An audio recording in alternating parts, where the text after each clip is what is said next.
I look almost exactly the same way I did when I was in my 20s. I ain't gonna lie. I'm aging backwards. I'm sorry. The rest of y'all are getting older, but me, not me. It's weird. Welcome to 2190's podcast, Asking for a Friend. I'm your host, Elisabeth Ovesen, New York Times bestselling author, relationship columnist, and self-love strategist. This is a safe space where we can talk openly about sex, love, and relationships. So I am here today with my trusty engineer, Alex. Hey. What's up, Elisabeth? How you doing? I'm good today. How are you? I'm good. Good. Did you see K. Michelle's series? Oh, yes. My Killer Body. Yo, crazy. Right. Those stories. I learned so much. Well, you know, what I learned about it was how, like the lengths people would go, women especially would go to try to make their bodies perfect. Mm-hmm. But you know, the issue with that is that they're like, what's the definition of perfect? Like, what is perfect? You know what I mean? Like, when is something perfect? Right. There's no answer to that because there is no perfect. Yeah. So what usually happens is that you see people, and women especially, going in for multiple surgeries, trying to have this idea or reach this ideal of what is perfect based on what they've seen in magazines, on the internet, especially on social. And a lot of that isn't even real, right? So that may be what we call, or what is called, body dysmorphic disorder. Okay. Have you heard of this? I have. I thought I suffered from it back in the day, but you tell me if I'm right. Wait, what? Yeah. Okay, so we're okay. So I think okay. Let's get into okay. Yeah. First, you tell let me. me define this for you. Okay. Obsessive focus on a perceived minor or imagined flaw, and the person with this disorder fixates on fixing it. Does it sound like something that you may have experienced? A little bit back in the day, yeah. Really? Yeah. I grew up a chubby kid, so yeah. So I just always think I'm fat. And yeah, the chubby kids always have that. Yeah. Oh, that's bad. I suffered with it also. I had anorexia for a short time, but we'll talk about that a little later. Okay. What I want to get into now, however, is let's see if you had these symptoms, and we'll see if our callers had these symptoms too. Constantly comparing yourself to other people. Yep. Okay. Needing validation from others about how you look. Yep. Uh-oh. Just one more. Obsessing over perfect pictures on social, or perfect other people's perfect bodies, whether it's on social, magazines, TV, whatever.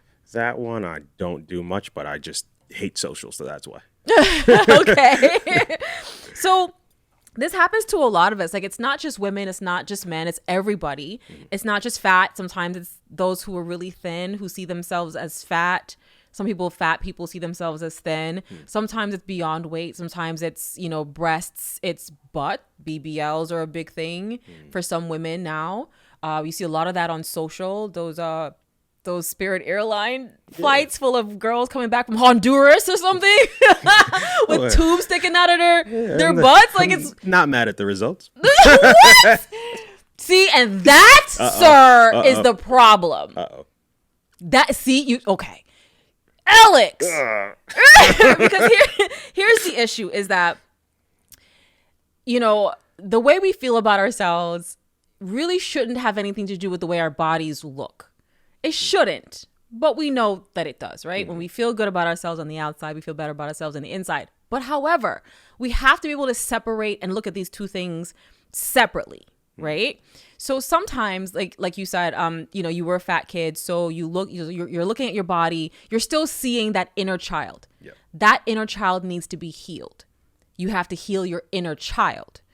Not just work out, not just count your calories, not just lift weights. You have to do both of these things and do them separately, right? Okay.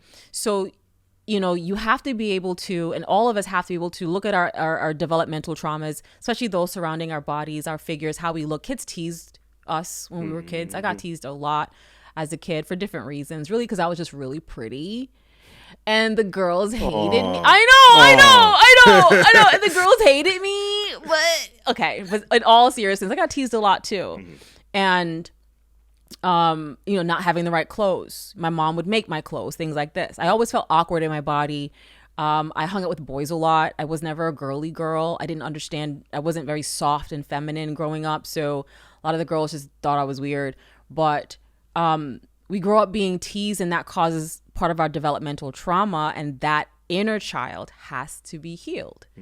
So having surgery or excessively working out doesn't heal the inner child. That doesn't help that little kid be okay with who they are. Okay. So what happens a lot of times when we're talking about dysmorphic disorder, body dysmorphic, is you start feeling a sense of depression. Little kids to grown-ups, doesn't matter how old you are, if you're feeling like you don't fit in with your friends, feeling like you're ugly, you're fat, you're too short, too tall, too weird, too whatever. And then sometimes, especially for people with their weight, eating disorders are a problem. Those of us who grew up thinking we were too fat, even if we weren't medically fat, but thinking we were fat, may find ourselves becoming anorexic. Yeah, I used to do those crash diets all the time. Yeah? I used to do 500 calories. I would do binge eating. Yeah. But then I would throw it all up. Yeah, we'll get into that again later.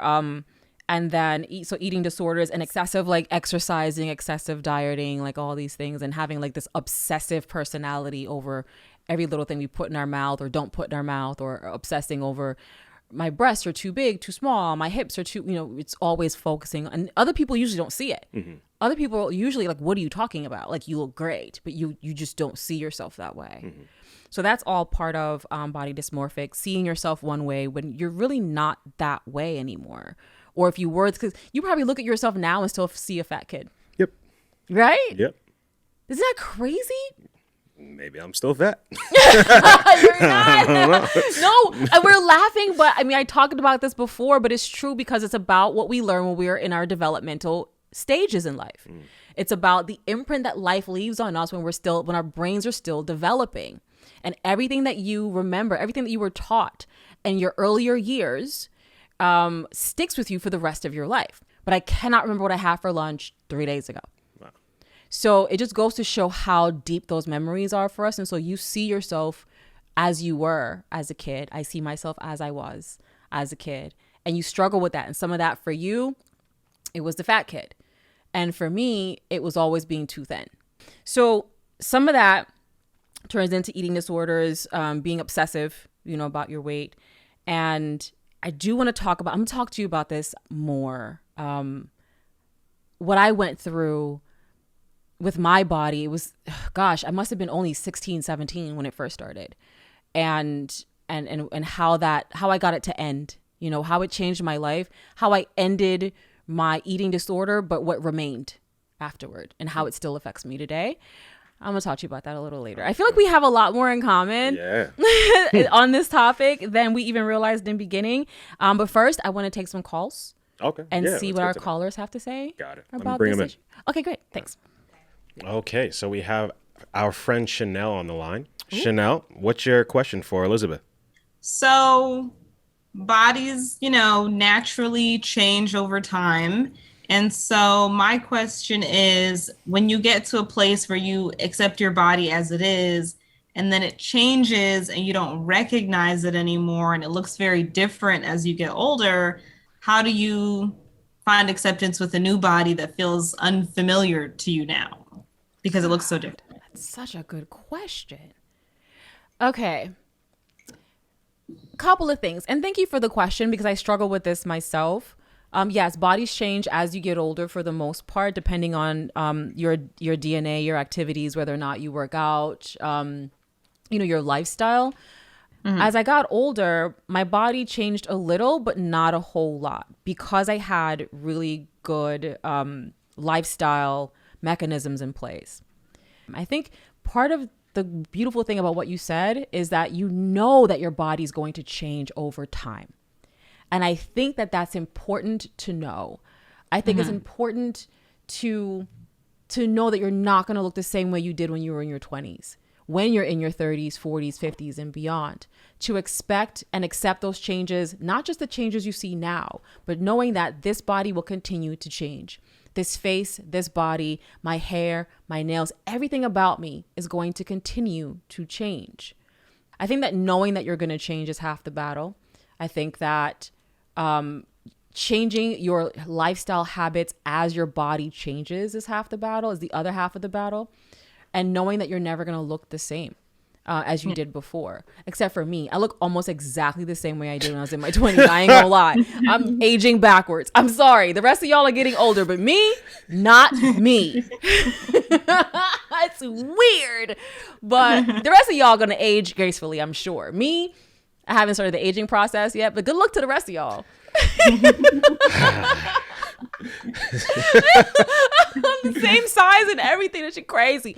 But in all seriousness, I think it's important to close this out to say to you that, you know, taking care of yourself has a lot more to do with living long than how you look. If you focus on longevity, how you look tends to follow. It tends to fall into line. Other people's bodies aren't your body, right? So whatever your personal goals are, your personal likes and dislikes, everyone has their size that they like. You know, I like myself at this size and I don't want to go below this or above this. I love my body here. Then if that's your goal, then as your body changes, whatever you can do, whatever you can control, healthily control, then do that. If it's cutting out donuts like I had to do this week, fine. For now, but the donuts are coming back at another time after I've lost a couple of pounds, right? Because that's my personal goal. Someone else's goal may not be the same as mine, and that's fine too. Yeah. Well, Chanel, thank you so much for your call today. I really appreciate the time that you spent, and I hope I answered your question. Yeah, of course. Thank you so much for your time as well. All right. So our friend here, Tequila, she has a question about body positivity. Okay. Hey, Tequila. Hi. Hey, how are you? I'm so good today. How are you? I am wonderful today. So what's your question? So my question is, how can Black women maintain confidence and body positivity in a society where beauty standards are ever changing and our bodies are simultaneously emulated, mocked, and criticized? Like, what the heck can we do? This is a really good question. I'm glad you asked it. I believe it's so important to remember you're an individual before you are a member of any society or any culture. You are your own person. I think a lot of us fall prey to becoming part of the mass, being part of the herd, lumping ourselves in with other people. And well, this is us and this is what we're doing. So I better get in line because we're all doing it. I think that it's important to all of our relationships, especially our romantic ones, if we are in alignment with ourselves and who we are as women, individual women, not part of a whole, not part of a society, not part of any class or group, but just who we are when we're alone in our bathrooms, naked, looking at ourselves in the mirror. What do we want? What do we deserve? What's important to us? What's not important to us, each individual person? I think when we figure that out for ourselves, it helps us to make better decisions, not just for us, not just for our lives, but in the lives of others as well. I think that as cultures and beauty standards change, I think the fact that they do change should be even more evidence that we shouldn't ride those tides, that we shouldn't ride those waves. I don't want to ride a wave that's ever changing. I don't want to ride a wave that's going to be different tomorrow. I don't want to be part of your fad or your style or whatever you think is cool. I'm not part of the cool kids. I'm not none of that. And you shouldn't want to be any of that because who has the time? Who has the energy to keep constantly changing what you think is cute because somebody else thinks that's cute? That's insane. It could be something as small as, well, this year we're doing big butts and next year we're doing big boobs. Like, who has the time? And look at the women who are hurting themselves, who are killing themselves, who are being killed on tables in foreign countries, getting surgeries that they thought they had to have in order to be accepted into a society that's going to just change their minds next year anyway. It's insane. And also realize that those beauty standards and so much of what you see is fake, is filtered, is made up. It's apps and and programs are making waist smaller and butts bigger and skin brighter and hair longer. And when you meet those people, if you ever met those people in person, they would never look like that. Much of what you're seeing is augmented. Much of our reality isn't reality at all. It's all fake. It's all digital. It's all meta. What's real is when you look at yourself in the mirror. What's real is when it's just you by yourself, your feelings, what you love, what you hate, what you want to change, what you're willing to accept and keep, and how you relate to yourself in those moments. And how you relate to yourself is how you're going to relate to the world, is how you're going to relate to your lovers, is how you're going to relate to your family. It changes everything when you love yourself, really, really love yourself. But we got to remember this. Just because you accept something about yourself doesn't mean you have to live with it the rest of your life. It's okay to want to change things. It's okay to want to get a chemical peel and lift your breasts after your third baby, or, get a mommy makeover because, you're done having kids and you want to look it's okay. That's okay. Do it safely. Do your research.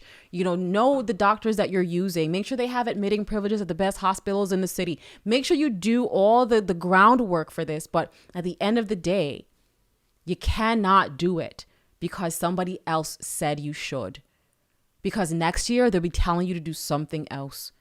And the next year after that, it'll be something else. And you'll be living your life for other people for the rest of your lives. And child, who has the time? That was absolutely beautiful. Beautiful.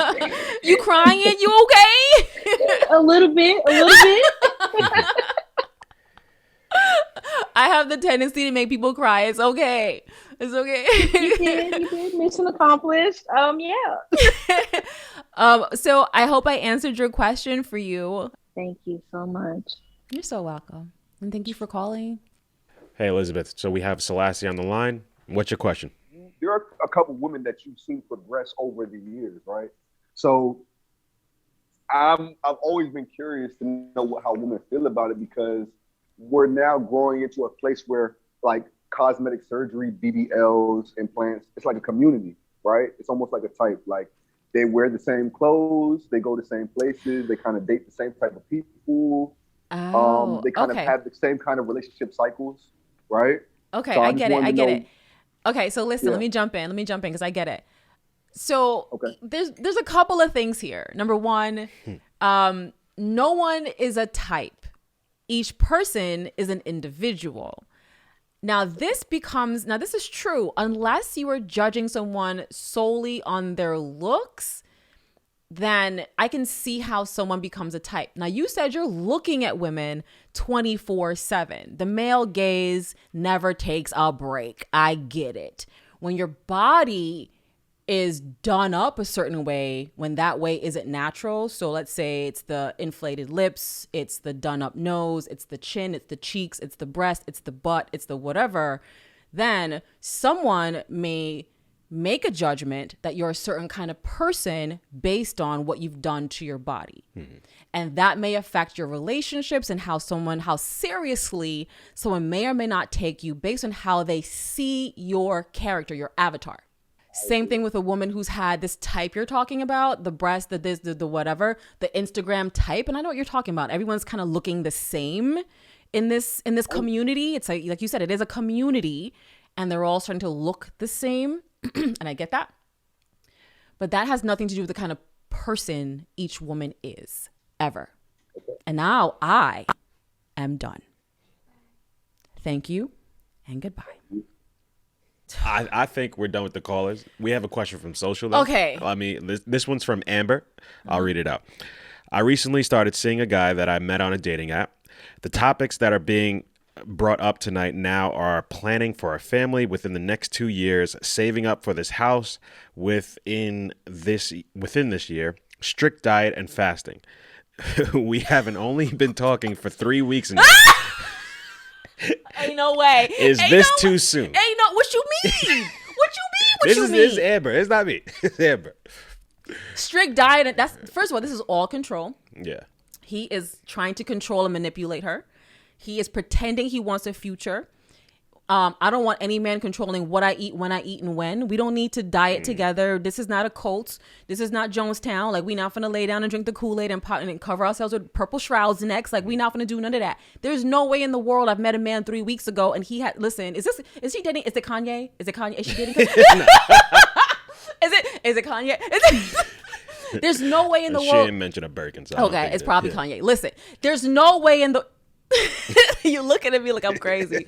But listen, the point is this, all jokes aside, there's no way in the world after 3 weeks anyone should be this wrapped up. There should be no talk of future within 3 weeks. That's insane. It's a red flag automatically. We're definitely not, you're not discussing what I'm eating, when I'm eating, my livelihood, my actual life, what my nourishment. You're in control of my nourishment.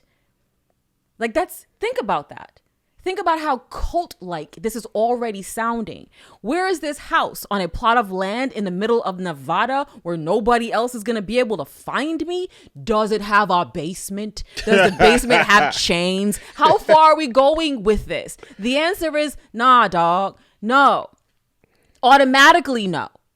Okay. Automatically no. Amber, first of all, run. Okay.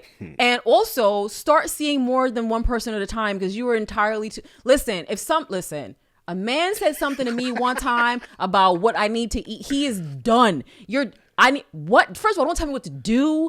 I don't want to buy no house with you. I will buy my own house. You get to move in when I tell you to, and then I can kick you out when I'm done with you. There's no way we're not even married. This is insane. Wow. Okay. And you talking about 3 dates in 3 weeks. Who got time?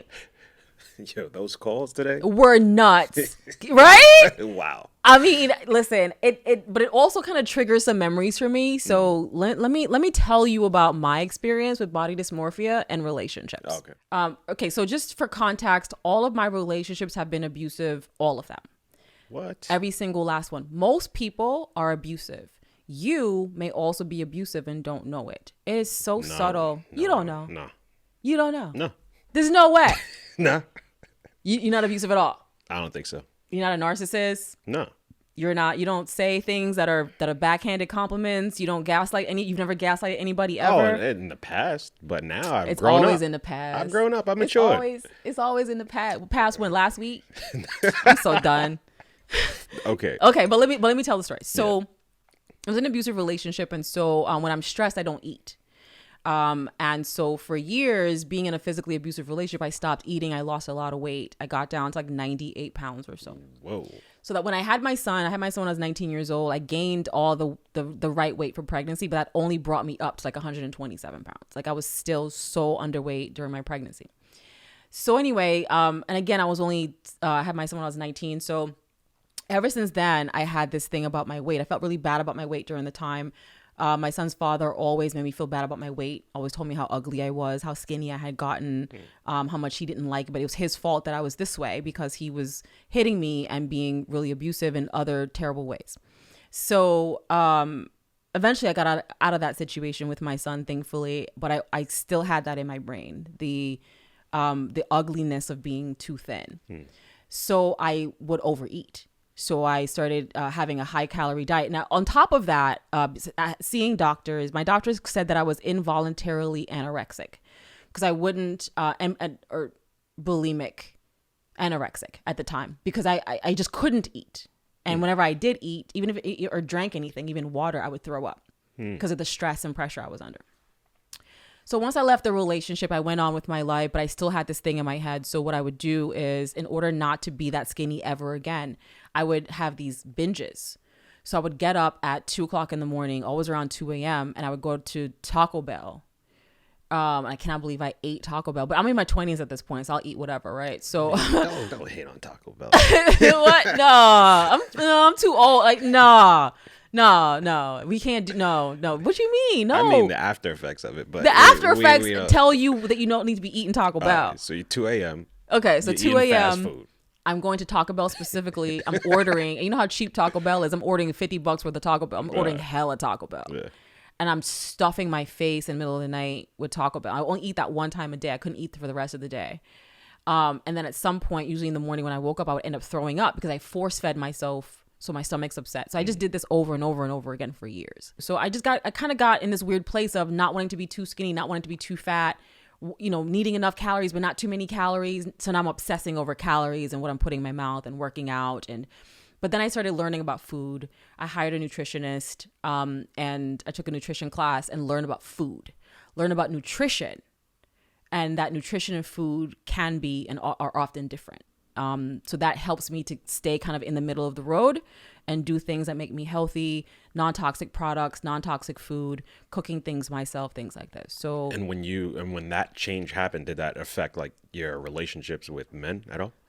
So I've been celibate now for over 2 years, which has been amazing, by the way. And so much so that I don't, what was that? What? Celibacy is the most amazing thing I've ever done for myself ever. And if it wasn't for that, yes, I wouldn't be as strong, focused, and successful as I am this year. Because I don't have any distractions. There's a lot of things that aren't happening because I'm not giving that energy to somebody else, which has been amazing. That's great. Especially after a 6-year relationship with a narcissist, I deserve That's great for you. To be left alone. For you. I deserve for you to leave me alone. But now introducing a whole new person to this body and having to explain, like, okay, so listen. Okay, so the left one is different than the right one. Stop. I got this big birthmark on my back. I got my ex-boyfriend's name tattooed on my lower back. It's gonna be a lot to explain, like, what my body, like, I got a little fat right here. Like, don't worry about that. Like, I got to get my boobs redone. Like, I'm gonna have my surgery. Like, it's a lot. I feel very subconscious introducing my body to a new person. Mm-hmm. Luckily for me, though, I'm celibate, so I ain't gotta worry about it right now. Okay. All right. All right, guys. So here's my final thoughts for the day. We all have body issues. We all have a lot of issues. So this is you're not alone in the fact that you're having or have issues about your body. It's okay to not like certain things about yourself. It's okay to want to change those things. I think it's mostly important that when you want to change those things about yourself, that it's for you to make yourself feel better, because doing it for other people will keep you on a loop of always doing things for other people. Doing things to fit into society will keep you on that loop of always following the trends and doing the next best surgery and what's new and let me do this now and then do this. And you'll be doing that the rest of your life. I say don't start that. Don't start getting on trends, especially surgical trends, to change your body because this is what's trendy now. This is what people are doing now. I'm going to do this because everyone's doing it now. Next year, it will be something else. Next month, it will be something else. Whatever you do to better yourself, whether it's eating better, drinking lots more water, getting lots of sleep, minimizing your stress, all of these things affect your body. To exercising a whole lot or getting a trainer, exercising more, getting a trainer, paying more attention to what you put in your mouth and cooking your own food instead of whatever your changes are.